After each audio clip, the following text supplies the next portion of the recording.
The airport, the agent said, "I'm sorry, but there's no ticket under your name." My mother shrugged and said coldly, "Of course, we only booked for the family." My sister laughed.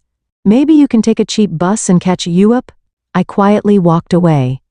Hours later, their faces turned pale. Elizabeth Morgan gazed at the rainy landscape outside the window while checking the flight reservation confirmation email on her PC screen once more.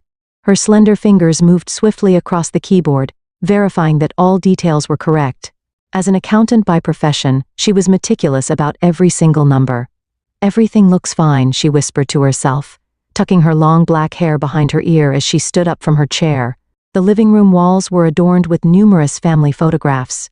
Perhaps only Elizabeth herself knew the complex emotions hidden behind those smiles. Elizabeth had been the family's organizer since childhood. Her mother, Diane, though a former teacher, was surprisingly irresponsible when it came to household matters. She was always obsessed with maintaining her youthful beauty, and prioritized her own desires above all else.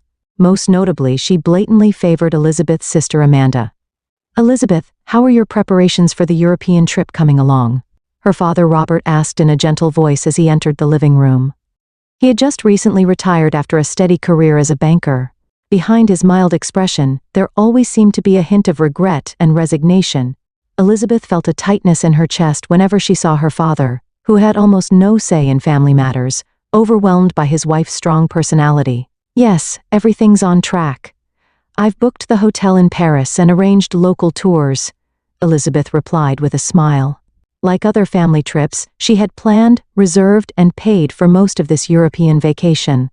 It had become her role. "Well, isn't that nice? You're always so meticulous." Diane's voice came from the kitchen. She appeared with a wineglass in hand and looked Elizabeth up and down. "But don't you think you should buy more fashionable clothes? This is Europe, Elizabeth. Your overly simple taste will make you stand out when you're in photos with Amanda and the others." Elizabeth just smiled silently. Years of experience had taught her that arguing was pointless. "Mom, where should we put our suitcases?"